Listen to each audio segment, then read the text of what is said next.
Hello दोस्तों, general studies में आप सभी का स्वागत है। दोस्तों, माह मार्च के महत्वपूर्ण करंट अफेयर्स में इसके भाग 2 में आज हम चर्चा करने वाले हैं। पूरा मार्च का जितना भी करंट अफेयर्स के महत्वपूर्ण सवाल हैं जो कि आगे आ सकते हैं, ठीक है। 55 से 60 सवाल इसके अंतर्गत मैं आपको दे रहा हूँ पूरे, जो कि पूरे मार्च महीने से संबंधित, ठीक है। पहले एक पार्ट 1 आपको 10 मार्च तक करा चुका हूँ। तो 10 मार्च से लेकर आगे को, यानी कि 11 से 31 मार्च के मध्य का जो भी करंट अफेयर्स का महत्वपूर्ण सवाल है, जो आगे परीक्षा की दृष्टि से काफी महत्वपूर्ण, ठीक है, जिसमें जो मतलब 20 मार्च तक महत्वपूर्ण हो सकता है, क्योंकि फॉरेस्ट गार्ड के एग्जाम में आ सकते हैं यहाँ से प्रश्न, ठीक है। जो वन आरक्षी की परीक्षा अभी होनी है उसमें यहाँ से प्रश्न आ सकता है, तो इसीलिए आप लोग इसको नोट कर लीजिए, रिवीजन कर लीजिए यदि आपने नोट किया है, ठीक है। देखो, शुरू करते हैं। सबसे पहले देखो, एशियाई बिलियर्ड्स चैंपियनशिप होगा, ठीक है। चैंपियनशिप होगा यहाँ पर, चैंपियनशिप, ठीक है, 2023। इसमें देखो, पुरुष वर्ग में किसने जीता है इसको? पुरुष वर्ग में जीता है पंकज आडवाणी, जो कि भारत के रहने वाले हैं, ठीक है। और महिला वर्ग का भी जीता कौन है? महिला वर्ग का है वाई यूला, ठीक है, वाई यूला, जो कि कहाँ की है? चीन की। और इसका आयोजन कहाँ हुआ था? इंडिया में हुआ था, ठीक है। तो ध्यान रखिएगा, एशियाई बिलियर्ड्स चैंपियनशिप 2023 विजेता कौन है पुरुष वर्ग में? पंकज आडवाणी। ये ज्यादा महत्वपूर्ण है, ठीक है, ये ज्यादा महत्वपूर्ण है और पूछा जा सकता है। अगला प्रश्न है, देखो, ग्रीन पोर्ट और शिपिंग में भारत का पहला राष्ट्रीय उत्कृष्टता केंद्र। क्वेश्चन पूछा जा सकता है, भारत का पहला ग्रीन पोर्ट और शिपिंग में भारत का पहला राष्ट्रीय उत्कृष्टता केंद्र कहाँ पर खोला गया है? गुरुग्राम में, ठीक है। गुरुग्राम यानी कि हरियाणा,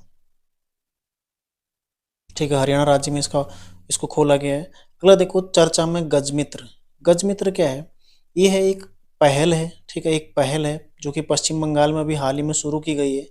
कैसी पहल है? मानव हाथी को के मध्य जो संघर्ष है, यानी कि, ठीक है, जहाँ पर जो हाथी बहुल एरिया होता है ना, वहाँ पर जो मनुष्य है उसको काफी कठिनाइयों का सामना करना पड़ता है। मतलब कभी भी हाथी हमला कर सकता है, उसके हमले से बच पाना मुश्किल है। तो इस संघर्ष को कम करने के लिए, ठीक है, रोकने के लिए पश्चिम बंगाल में एक पहल शुरू की गई है, गजमित्र। इसके अंतर्गत 600 गजमित्र, ठीक है, गजमित्र, इनका चयन किया जाएगा जो हाथियों पर नजर रखेंगे और बताएंगे, ठीक है, इसके संबंध में जानकारी देंगे। तो ये गजमित्र क्वेश्चन बन सकता है, मानव हाथी संघर्ष को रोकने के लिए किस राज्य में, ठीक है, जो गजमित्र पहल है शुरू की गई, कहाँ पर? पश्चिम बंगाल में। अभी हाल ही में आपने उत्तराखंड में देखा था, उत्तराखंड में क्या था? Rehab project. अभी मैंने लिखाया था आपको, उत्तराखंड में रिहैब प्रोजेक्ट, ठीक है। ये भी किससे संबंधित है? इसमें मौन पालन के माध्यम से मानव, जो हाथी और मानव का संघर्ष है उसको कम करना, ठीक है। अगला देखो, AR6 सिंथेसिस रिपोर्ट 2023, ठीक है, एक रिपोर्ट जो जारी की जाती है, किसके द्वारा जारी की जाती है? International panel for climate change, ठीक है, इसके द्वारा इसको जारी किया जाता है। किसके द्वारा? International panel for climate change के द्वारा इस रिपोर्ट को जारी किया जाता है। कौन सी रिपोर्ट है? AR6 सिंथेसिस रिपोर्ट 2023, ठीक है। इस रिपोर्ट के अनुसार, ठीक है, ये क्या कहते हैं? सबसे पहले तो देखो, climate, international panel for climate change, climate change word इसमें आगे, इसका मतलब किससे संबंधित होगी? जलवायु परिवर्तन से संबंधित होगी, ठीक है। तो इस रिपोर्ट के अनुसार जो ग्लोबल वार्मिंग है, ठीक है, इसके लिए जिम्मेदार कौन है? मानवीय गतिविधियां, ठीक है, जो मनुष्य द्वारा गतिविधियां की जाती है वही किसके लिए जिम्मेदार है? ग्लोबल वार्मिंग के लिए जिम्मेदार है, ठीक है, यानी कि जो जलवायु परिवर्तन हो रहा है उसके लिए जिम्मेदार कौन है? मनुष्य।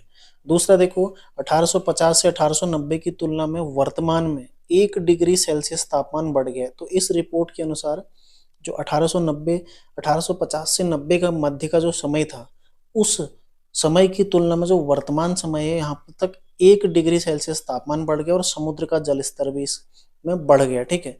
देखो, यदि तापमान बढ़ा है तो जाहिर सी बात है, समुद्र जो सी लेवल है, जो समुद्र का जल स्तर है वो बढ़ेगा ही बढ़ेगा। क्यों? क्योंकि ग्लेशियर जो है वो पिघलेंगे, ठीक है। हालिया जो अध्ययन हो रहे हैं, हालिया जो रिपोर्टें आ रही हैं, उनके अनुसार भी ग्लेशियर काफी तीव्र गति से पिघल रहे हैं। उत्तराखंड के ग्लेशियर हो या फिर मतलब जो भी हिमालयी ग्लेशियर है, कहीं भी हो, वो काफी तेजी से पिघल रहे हैं, ठीक है। तो पिघलने से क्या है? समुद्र सी लेवल बढ़ना ही बढ़ना है। देखो, इसमें भारत, इस रिपोर्ट के अनुसार जो सी लेवल बढ़ने से, ठीक है, यदि समुद्र का जल स्तर बढ़ा है, इससे सर्वाधिक प्रभावित राज्य कौन सा है? ओडिशा, ठीक है। अगला देखो, भारत अफ्रीका प्रशिक्षण अभ्यास एफिंडेक्स, ठीक है, AFINDEX, एफिंडेक्स 2023। तो क्वेश्चन बन सकता है, एफिंडेक्स एक्सरसाइज किस किस के मध्य है? किस किस के मध्य है? भारत और अफ्रीकी देशों के मध्य, ठीक है। अफ्रीका के इसमें 23 देश शामिल हैं। देश नहीं पूछेगा आपको कभी भी, क्योंकि देश इतना नहीं पूछेगा कौन सा शामिल है क्या, जो अफ्रीका महाद्वीप है, ठीक है, अफ्रीका महाद्वीप प्लस भारत, ये देश इसमें हिस्सा लेते हैं। तो इसका आयोजन 2023 में कहाँ पर किया गया, पुणे में किया गया, जो कि 21 से 28 मार्च के मध्य संपन्न हुआ है, ठीक है। अगला देखो, अगला है संगीत अकादमी द्वारा, ठीक है, संगीत अकादमी द्वारा संगीत कलानिधि पुरस्कार 2023 तो किसको दिया गया। सबसे पहला प्रश्न जो बनेगा, संगीत कलानिधि पुरस्कार 2023 किसको दिया गया, बॉम्बे जयश्री, ठीक है, जो कि किससे संबंधित है, कर्नाटक से संबंधित है, ठीक है, कर्नाटक संगीत से संबंधित है। तो किसके द्वारा, संगीत अकादमी के द्वारा। कौन सा पुरस्कार, संगीत कलानिधि पुरस्कार, ठीक है।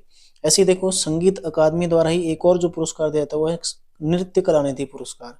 ये किसको दिया गया, वसंत लक्ष्मी को। तो दोनों महत्वपूर्ण है, पूछे जा सकते हैं, ठीक है, ध्यान रखिएगा इसको। अगला देखो, विश्व खुशहाली सूचकांक 2023।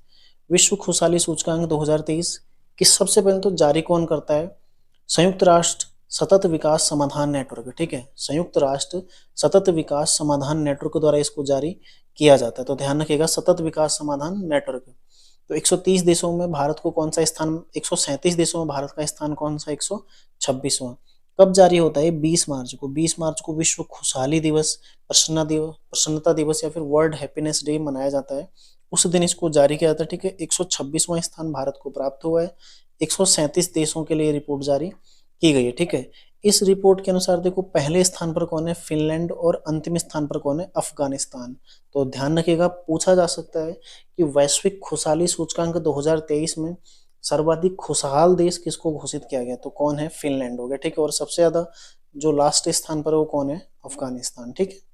अगला देखो, हॉकी इंडिया पुरस्कार 2023, ठीक है, 2023 में दिए गए 2022 के लिए।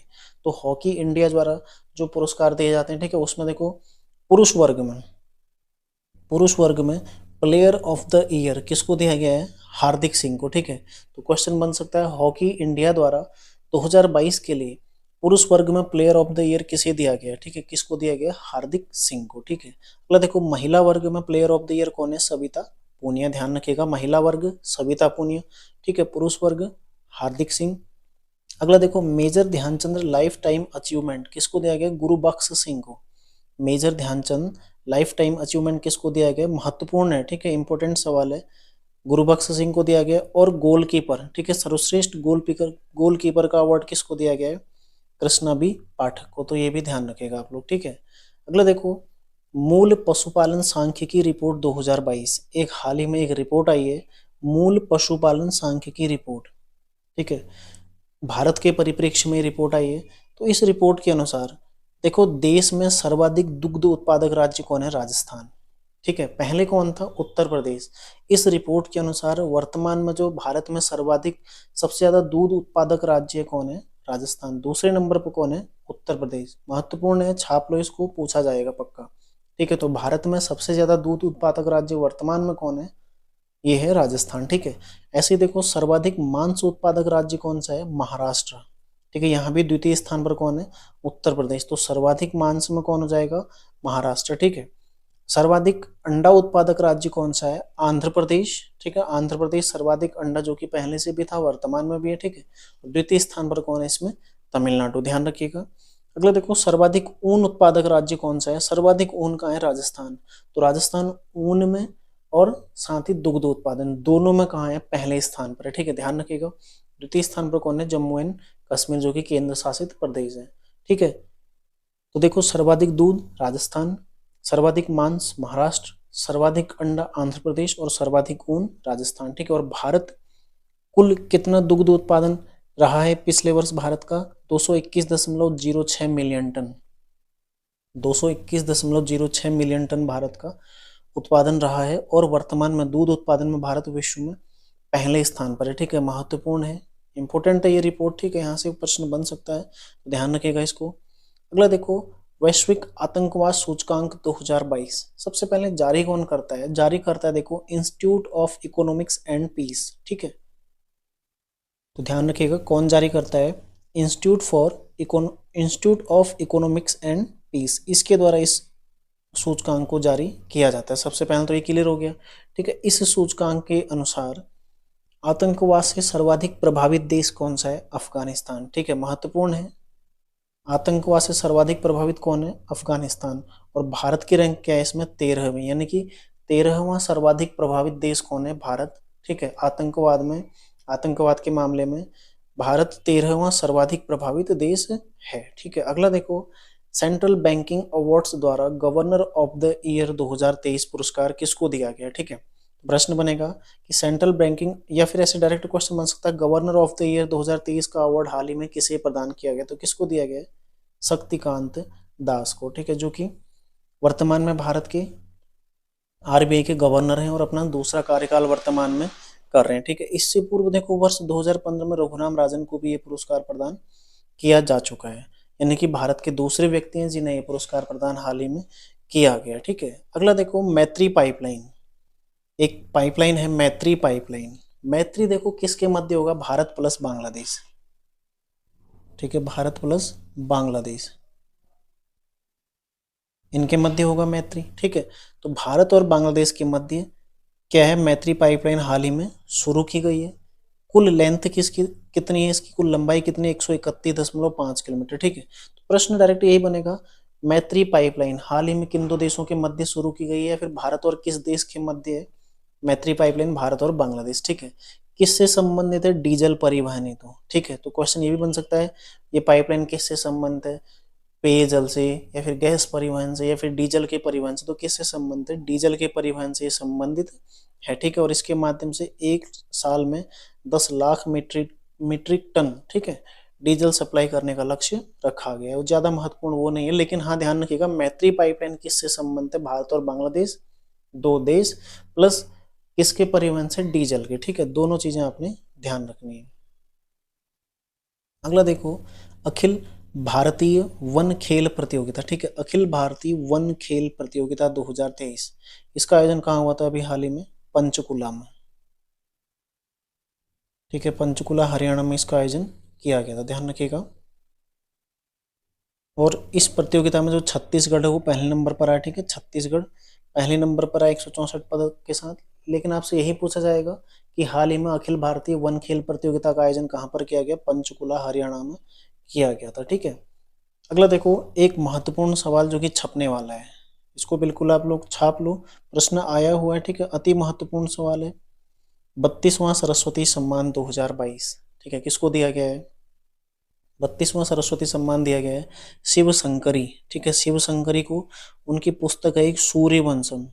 ठीक है, शिव शंकरी को सूर्यवंशम के लिए 32वां सम्मान सरस्वती सम्मान दिया गया। और ये कौन है? एक तमिल लेखिका है। ठीक है, जो सरस्वती सम्मान है 1991 से शुरू होता है। ठीक है, के बिरला फाउंडेशन द्वारा इसको प्रदान किया जाता है, और पुरस्कार स्वरूप इसमें कुल 15 लाख रुपए धनराशि प्रदान की जाती है। तो ये सारे फैक्ट आपने ध्यान रखने, ध्यान रखिएगा। शिव शंकरी और पुस्तक कौन सी है? सूर्यवंशम। ठीक है, तमिल लेखिका है।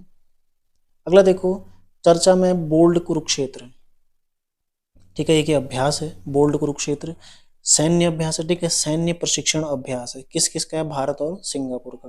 तो क्वेश्चन बन सकता है, हाल ही में बोल्ड कुरुक्षेत्र संयुक्त सैन्य प्रशिक्षण अभ्यास का आयोजन किन दो देशों के मध्य किया गया था? तो किन दो देशों के मध्य किया गया? देखो, भारत और सिंगापुर। ठीक है, और इसके 13वें संस्करण का आयोजन अभी हाल ही में जोधपुर में हुआ था। और शुरुआत कब हुई इसकी? 2005 में। तो 2005 में इसकी शुरुआत हुई है। शुरुआत नहीं पूछा जाएगा, डायरेक्ट आपसे क्वेश्चन बनेगा कि बोल्ड कुरुक्षेत्र संयुक्त सैन्य प्रशिक्षण अभ्यास किन दो देशों के मध्य होता है? ठीक है, तो किन का है? भारत और सिंगापुर का। अगला देखो, एक और महत्वपूर्ण सवाल। ठीक है, एक और महत्वपूर्ण जो हाल ही में रिपोर्ट आई है, एक IQ एयर। ठीक है, IQ एयर द्वारा एक रिपोर्ट जारी की जाती है, IQ एयर, इसके द्वारा एक रिपोर्ट जारी की जाती है, कौन सी? वैश्विक वायु गुणवत्ता सूचकांक 2023। ठीक है, सूचकांक नहीं, रिपोर्ट होगा। ठीक है, रिपोर्ट 2023, वैश्विक वायु गुणवत्ता रिपोर्ट 2023 किसके द्वारा जारी की जाती है? सबसे पहले IQ एयर के द्वारा। विश्व में देखो सर्वाधिक प्रदूषित देश कौन सा है? चाड। ठीक है, और द्वितीय स्थान पर कौन है? इराक। तो चाड पहले नंबर पर है, इराक दूसरे नंबर पर है। और ऐसे देखो, प्रदूषित देशों में भारत की रैंक कौन सी है? 8वीं। ठीक है, ये भी काफी महत्वपूर्ण सवाल है, पूछा जाएगा आपसे पक्का। 8वीं रैंक में है भारत। और विश्व का जो सर्वाधिक प्रदूषित शहर है वो है देखो लाहौर। ठीक है, विश्व का सर्वाधिक प्रदूषित शहर कौन सा है? लाहौर है। यही यदि भारत का देखो सर्वाधिक प्रदूषित शहर देखें, भिवाड़ी, जो कि चौथे नंबर पर है। ठीक है, तीसरे नंबर पर, ठीक है, तीसरे नंबर पर है भिवाड़ी। चौथे पर कौन है? दिल्ली, विश्व की सर्वाधिक प्रदूषित राजधानी दिल्ली, ठीक है, जो कि चौथे नंबर पर है। देखो यहाँ से प्रश्न बन सकता है, सर्वाधिक प्रदूषित शहर, राजधानी कौन से स्थान पर है? चौथे स्थान पर है, ठीक है। और विश्व में रैंक कौन सी? भारत की 8वें, यानी कि भारत विश्व का 8वां सबसे ज्यादा प्रदूषित देश है, ठीक है। इसके अलावा देखो विश्व में टॉप 50 जो शहर हैं उनमें भारत के 39 शहर शामिल हैं, ठीक है। ये एक बुरी उपलब्धि हम इसको कह सकते हैं, ठीक है, बुरी उपलब्धि भारत के लिए, ठीक है। क्योंकि देखो विश्व के जो टॉप 50 शहर हैं प्रदूषित, टॉप 50 मतलब जो टॉप 50 प्रदूषित शहर हैं, जो सबसे गंदे शहर हैं दुनिया के टॉप 50, उनमें भारत के 39 शहर शामिल हैं और टॉप 10 में भारत के 6 शहर शामिल हैं, ठीक है। मतलब सारे भारत के ही शहर, भारत पूरा प्रदूषित है इसके अनुसार। अगला देखो 32वां व्यास सम्मान, 32वां व्यास सम्मान 2022, ये किसको दिया गया है?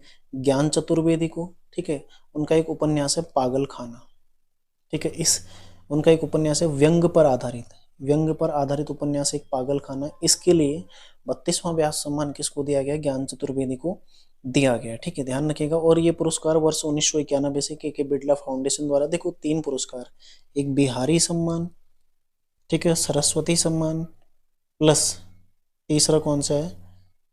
व्यास सम्मान, ठीक है। व्यास सम्मान, सरस्वती सम्मान और बिहारी सम्मान, ये तीनों किसके द्वारा दिए जाते हैं? के बिरला फाउंडेशन द्वारा प्रदान किए जाते हैं, ठीक है।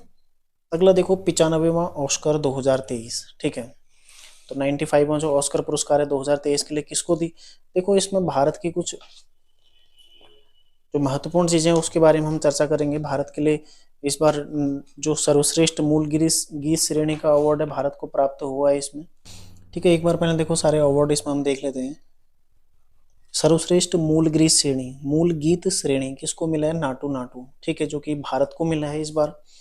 शॉर्ट डॉक्यूमेंट्री श्रेणी में फिल्म है एक एलिफेंट विस्पर, ठीक है, एलिफेंट विस्पर, ये भी भारत की है, ये दोनों भारत के हैं, ठीक है।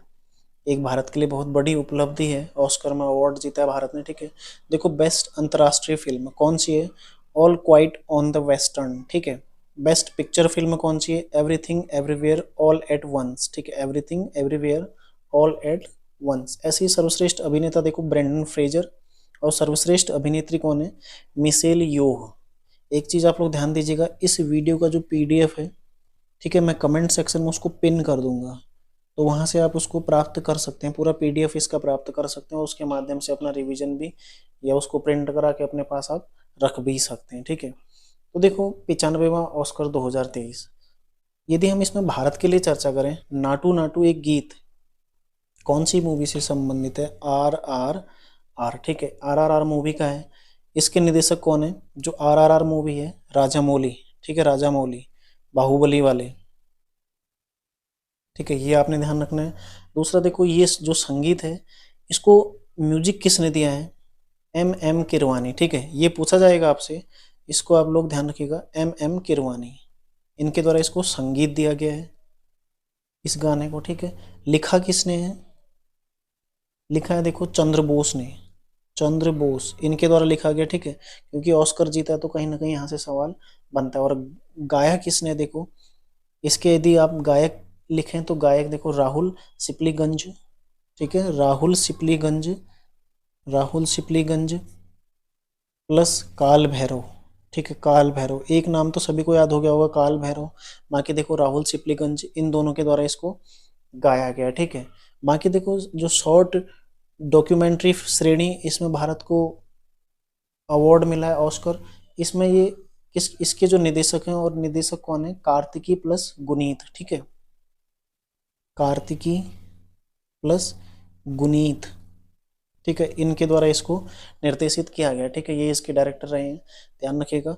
तो नाटू नाटू और एलिफेंट विस्पर्स, ठीक है, ये दोनों काफी महत्वपूर्ण हैं। और इस बार ये भी ध्यान रखिएगा 95वां ये ऑस्कर अवार्ड दिया गया था, और 1929 में इसको शुरू किया गया था, ठीक है, ये भी आपने ध्यान रखना है, 1929 में ऑस्कर अवार्ड देना शुरू हुआ था, ठीक है। अगला देखो, अगला प्रश्न है दुनिया का सबसे लंबा प्लेटफॉर्म कौन सा है? तो हाल ही में अब ये बदल गया है, पहले गोरखपुर था उत्तर प्रदेश का, ठीक है, अब ये हो गया है सिद्ध रुद्रा स्वामी रेलवे स्टेशन हुबली कर्नाटक, ठीक है। अगर आपको केवल इतना दे दिया जाए ऑप्शन में सिद्ध रुद्रा स्वामी, ठीक है, और बाकी 3 अन्य ऑप्शन ऐसे शहरों के नाम से दे दिए जाएं, तो इसको कोई भी नहीं करेगा, क्योंकि ये ऐसा लग रहा है जैसे कोई मंदिर का नाम होगा, जबकि ये क्या हो जाएगा, गलत। ठीक है, देखो सिद्ध रुद्रवा रुद्रा स्वामी रेलवे स्टेशन जो कि हुबली कर्नाटक में है, इसको ये दुनिया का हाल ही में सबसे लंबा रेलवे प्लेटफॉर्म अब बन गया है। इसकी लंबाई कितनी है, देखो 1507 मीटर। ठीक है, हाल ही में इसका उद्घाटन किया जा चुका है। आपसे क्वेश्चन पूछा जा सकता है किस रेलवे जोन में आता है, तो कौन से में आता है, पश्चिमी रेलवे जोन में। ठीक है, अगला देखो, आरोग्य महिला योजना किस राज्य द्वारा शुरू की गई है, तेलंगाना सरकार द्वारा। ठीक है, तेलंगाना सरकार द्वारा आरोग्य महिला योजना एक परियोजना, एक योजना शुरू की गई है। और उद्देश्य क्या है इसका, महिलाओं को निशुल्क जांच और दवाएं उपलब्ध कराना इसका क्या है, उद्देश्य है। ठीक है, जैसे दिल्ली ने महिला मोहल्ला क्लिनिक शुरू किया था, ऐसे ही आरोग्य महिला योजना तेलंगाना सरकार ने भी शुरू की है। ठीक है, अगला देखो, भारत मध्य एशिया संयुक्त कार्य समूह की पहली बैठक। ठीक है, भारत मध्य एशिया संयुक्त कार्य समूह, इसकी पहली बैठक का आयोजन कहाँ पर हुआ, हाल ही में नई दिल्ली में इसका आयोजन किया गया। और इसके आयोजन में जो प्रमुख विषय था जिस पर चर्चा की गई थी, वो थी अफगानिस्तान को सहायता के संबंध में। अगला देखो, अंतर संसदीय संघ की 146वीं बैठक का आयोजन कहाँ पर हुआ था, हाल ही में इसका आयोजन बहरीन में इसका आयोजन किया गया था। ठीक है, बहरीन में इसका आयोजन किया गया था। इसकी राजधानी कहाँ है, मनामा। ठीक है, मनामा, तो मनामा इसकी राजधानी मनामा में अंतर संसदीय संघ की 146वीं बैठक का आयोजन किया गया था। ठीक है, और इसके अलावा देखो, इसका मुख्यालय कहाँ है, अंतर संसदीय संघ यदि इसकी चर्चा करें, इसका मुख्यालय कहाँ है, जेनेवा। ठीक है, जेनेवा में इसका मुख्यालय है। स्थापना देखें तो 1889 में इसकी स्थापना हुई थी। ठीक है, और भारत से कौन शामिल हुए इस बार, लोकसभा अध्यक्ष कौन है अभी, ओम बिरला। ठीक है, ओम बिरला इसमें शामिल हुए थे, ये भी आपने ध्यान रखना। ठीक है, 146वीं बैठक में कौन शामिल, तो क्वेश्चन ऐसे भी बन सकता है, अंतर संसदीय संघ की 146वीं बैठक में भारत से किसने प्रतिभाग किया था, तो कौन शामिल हुए थे, ओम बिरला। ठीक है, आपको प्रधानमंत्री, गृह मंत्री ऐसे ऑप्शन दे देगा तो कहीं ना कहीं फिर हमारा क्वेश्चन गलत हो जाएगा। तो ओम बिरला ने इसमें भाग लिया था, जो कि लोकसभा के अध्यक्ष हैं वर्तमान में। इसके अलावा देखो, भारत में 2 बार ये सम्मेलन हुआ है, 1969 प्लस 1993 में भारत में इसका आयोजन ऑलरेडी हो चुका है। ठीक है, अगला देखो, सतीश कौशिक का निधन हो गया, हाल ही में सतीश कौशिक का निधन हो गया। कौन थे, अभिनेता थे और फिल्म निर्माता थे, तो ध्यान रखिएगा, पूछा जा सकता है, महत्वपूर्ण है। ठीक है, अगला प्रश्न है, चीन के नए राष्ट्रपति कौन बने, चीन के नए राष्ट्रपति शी जिनपिंग। ठीक है, शी जिनपिंग जो कि चीन के नए राष्ट्रपति तीसरी बार बने। ठीक है, तीसरी बार, और किस पार्टी से आते हैं, कम्युनिस्ट पार्टी। ठीक है, कम्युनिस्ट पार्टी से आते हैं और तीसरी बार बने हैं। अगला देखो, बॉर्डर गावस्कर ट्रॉफी 2022-23 किसने जीती है, भारत ने जीती है। ठीक है, भारत ने जीती 2022-23 की जो बॉर्डर गावस्कर ट्रॉफी है, 2-1 से जीती है। तो किन 2 देशों के मध्य होती है, भारत प्लस ऑस्ट्रेलिया। ठीक है, ऑस्ट्रेलिया के मध्य होती है। आयोजन कहाँ होता है इस बार, भारत में हुआ था। भारत का कैप्टन कौन था, रोहित शर्मा। ठीक है, रोहित शर्मा भारत का कैप्टन था, इसकी कप्तानी है भारत ने। 2-1 से बॉर्डर गावस्कर ट्रॉफी जीती है। ठीक है, ये आपने ध्यान रखना है। अगला देखो, विश्व वानिकी दिवस। विश्व वानिकी दिवस, ठीक है, कब मनाया जाता है विश्व वानिकी दिवस, 21 मार्च को। ध्यान रखिएगा, 21 मार्च को विश्व वानिकी दिवस मनाया जाता है, जो कि 2013 से शुरू हुआ है। ठीक है, और 2023 के लिए इसकी थीम क्या थी, फॉरेस्ट एंड हेल्थ। ठीक है, 2023 के लिए थीम क्या है, फॉरेस्ट एंड हेल्थ। महत्वपूर्ण है, पूछा जा सकता है। अगला देखो, विश्व उपभोक्ता अधिकार दिवस। ठीक है, जो कि कब मनाया जाता है, 15 मार्च को मनाया जाता है। ठीक है, 15 मार्च को मनाया जाता है। 2023 के लिए इसकी थीम क्या है, देखो ये ज्यादा महत्वपूर्ण है। ठीक है, थीम ज्यादा महत्वपूर्ण है, क्या है, स्वच्छ ऊर्जा के द्वारा मजबूत उपभोक्ता। ठीक है, ये इसकी थीम है, स्वच्छ ऊर्जा के द्वारा मजबूत उपभोक्ता। और शुरुआत यदि चर्चा करें, शुरू कब हुआ था, ठीक है, शुरू कब हुआ था, 1983 में, ये भी आपने ध्यान रखना। अगला देखो, 59वां ईरानी कप 2022-23। ठीक है, ईरानी कप सबसे पहले किससे संबंधित है, क्रिकेट। ठीक है, क्रिकेट से संबंधित है। कौन जीता, शेष भारत इसको जीता। ठीक है, और विजेता उप विजेता कौन रहा, मध्य प्रदेश। तो ये आपने ध्यान रखना है। अगला देखो, विश्व गौरैया दिवस। ठीक है, विश्व गौरैया दिवस कब मनाया जाता है, 20 मार्च को मनाया जाता है विश्व गौरैया दिवस। ठीक है, 20 मार्च को मनाया जाता है विश्व गौरैया दिवस। और इस वर्ष देखो इसकी थीम क्या थी, सबसे जो महत्वपूर्ण है, 2023 के लिए इसकी थीम है। ठीक है, 2023 के लिए आई लव स्पैरो, ठीक है, आई लव स्पैरो इसकी क्या है, थीम है 2023 के लिए। यदि आपसे पूछे शुरुआत कब से हुई तो 2010 से इसको मनाना हमने शुरू किया है, ठीक है, गौरैया दिवस 2010 से मनाया जा रहा है। और इसकी जो थीम है इस वर्ष कौन सी थी, आई लव स्पैरो। अगला देखो राष्ट्रीय पोषण पखवाड़ा, ठीक है, इसका ये जो मनाया गया हाल ही में 20 मार्च से 3 अप्रैल, कुल 15 दिन के लिए, ठीक है। पखवाड़ा मतलब क्या होता है, एक पक्ष, पक्ष यानी कि 15 दिन, ठीक है। जो हिंदू मास होते हैं आपने देखा होगा, शुक्ल पक्ष कृष्ण पक्ष होते हैं ना उसमें, तो ऐसे देखो पखवाड़ा होता है 15 दिनों का, ठीक है। तो ये किसके द्वारा मनाया गया, महिला एवं बाल विकास मंत्रालय द्वारा इसको मनाया गया था 20 मार्च से 3 अप्रैल। तो पूछा जा सकता है किसके द्वारा मनाया जाता है और किस मध्य में ये मनाया गया, ठीक है। और इस बार की इसकी थीम क्या थी, थीम क्या थी, सभी के लिए पोषण। तो ये भी आपने ध्यान रखना है, इसकी थीम क्या थी, सभी के लिए पोषण, ठीक है। आपको पता होगा प्रधानमंत्री के द्वारा एक पोषण मिशन शुरू किया गया था, ठीक है, पोषण मिशन, पोषण मिशन शुरू कब हुआ था, 8 मार्च, ठीक है, 2018 को। तो इसके पश्चात ही इसको मनाना शुरू किया गया, ठीक है। अगला देखो विश्व जल दिवस 2022, ठीक है, विश्व जल दिवस, ठीक है, ये 22 मार्च को मनाया था। इसकी थीम क्या थी इस बार, त्वरित परिवर्तन, ठीक है। विश्व जल दिवस 2022 की थीम क्या थी, त्वरित परिवर्तन, ये भी आपने ध्यान रखना है, ठीक है। और कब से मनाना शुरू हुआ है, 1992 से इसको मनाना शुरू किया गया है। अगला देखो विश्व क्षय रोग दिवस, ठीक है, विश्व क्षय रोग दिवस कब मनाया जाता है, 24 मार्च को। महत्वपूर्ण है, 24 मार्च को मनाया जाता है, ठीक है, प्रतिवर्ष। और इस बार इसकी थीम क्या थी, yes we can end TB, ठीक है, yes we can end TB, ठीक है, ये इसकी थीम थी। और कब से मनाना शुरू हुआ, 1982 से, ये भी आप ध्यान रख सकते हैं, 1982 से इसको मनाना शुरू किया गया, ठीक है। एबेल पुरस्कार 2023, सबसे पहले तो प्रश्न बनेगा एबेल पुरस्कार किससे संबंधित है, किससे संबंधित है, यह है देखो गणित से, ठीक है, इसे गणित का नोबेल कहा जाता है। तो किससे संबंधित है, गणित से संबंधित है। और किसको इस बारे दिया गया है, लुइस कैफरेली को, ठीक है, लुइस कैफरेली जो कि कहाँ के, अर्जेंटीना के, इनको ये पुरस्कार प्रदान किया गया लुइस कैफरेली को, ठीक है।